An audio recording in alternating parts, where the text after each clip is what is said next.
Waves 2025 का उद्घाटन हो चुका है यहाँ मुंबई में प्रधानमंत्री नरेंद्र मोदी द्वारा, और इस पर बातचीत करने के लिए लेखक अमीश त्रिपाठी हमारे संग जुड़ रहे हैं। बहुत बहुत स्वागत है आपका। नमस्कार उदय, कैसे हैं आप? बहुत बढ़िया। और पूछना चाहूंगा आपसे, आज उद्घाटन हुआ, बहुत बड़ा समारोह था यहाँ, कैसा अनुभव पहले तो आपका वेव्स का है, और जो प्रधानमंत्री जी का संबोधन आज रहा उससे आपके टेकअवेज क्या है?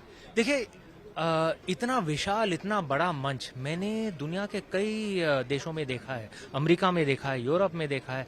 कभी ये सोचा नहीं था कि भारत में भी इतना विशाल मंच हम कल्चर वालों के लिए बनेगा। तो ये आदरणीय प्रधानमंत्री जो हैं, उनका विजन है, उनका काम है, और इतनी तेजी, इतनी रफ्तार से, क्योंकि जहां तक मुझे ज्ञात है सिर्फ 3-4 महीने पहले ही उन्होंने एक लक्ष्य रखा अपने टीम के सामने, और देखिए हम वहां पे खड़े हुए हैं। 3-4 महीने, ये आज का भारत है, ताबड़तोड़ काम करता है। बिल्कुल।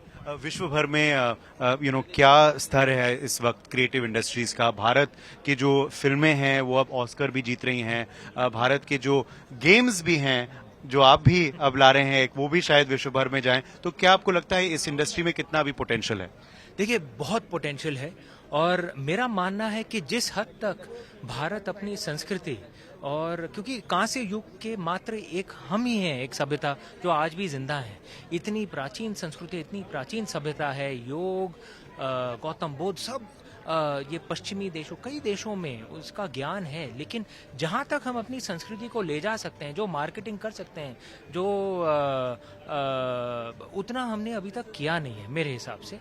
तो शायद ये एक अपॉर्चुनिटी, एक अवसर है, और ये वेव्स हमारे लिए वो मंच ऐसा बन सकता है। आपने सही कहा, एक गेम भी है। प्रधानमंत्री जी, आदरणीय प्रधानमंत्री जी ने एक लक्ष्य रखा था हम कल्चर इंडस्ट्री वालों के लिए कि एक अच्छा गेम भी बनाया जाए भारतीय सब्जेक्ट पर। आपके दर्शकों को ज्ञात ना हो, लेकिन आपके जो युवा पीढ़ी है उनको पक्का मालूम होगा कि फिल्म्स, चित्रपट, पुस्तकें, म्यूजिक, परफॉर्मेंसेस, सब को आप एक साथ जोड़ लीजिए, वो एक तरफ और गेमिंग एक तरफ, वो इतना विशाल इंडस्ट्री है ये। और भारत के संस्कृति के ऊपर एक triple A proper play station high expensive जो गेम होता है वो अभी तक बना नहीं है। ये बड़े गेमिंग का जो बजट होता है, ये हॉलीवुड पिक्चरों से भी बड़ा होता है। ऐसा ही एक गेम हम लाने वाले हैं, आपके समक्ष लोकार्पण हो जाएगा 1-1.5 साल में, लेकिन आज ही हमने उसका ट्रेलर अभी लॉन्च किया है यूट्यूब पर, आप लोग जरूर देखें।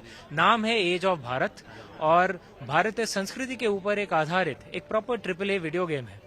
और सुख की बात यह है कि इसके बाद हमारा बेटा जो है नील, 16 साल की आयु का है, वो हमें जरा कूल समझ रहा है। हमारे पिताजी सिर्फ ये लेखक, ये पिक्चर, ये सब क्या है, गेमिंग अच्छी बात है। बिल्कुल, हमारी युवा पीढ़ी को बड़ी खुशी होगी ये खबर जान के। आखिरी सवाल, आप अंतर्राष्ट्रीय जगत के भी हस्ती हैं और काफी इन विषयों पर लिखते भी हैं और बात भी करते हैं, तो मैं पूछना चाहूंगा, हमने देखा कि पिछले हफ्ते क्या हुआ उसका जिक्र भी हुआ था, और उसका कहीं ना कहीं हर भारतीय को बड़ा गुस्सा है, आक्रोश है, और चाह रहे हैं कि कुछ इस बार ऐसा हो कि आतंकवाद कहीं ना कहीं, और जो पाकिस्तान से आ रहा है और जो कश्मीर में आतंक बन गया है, वो खत्म हो जाए।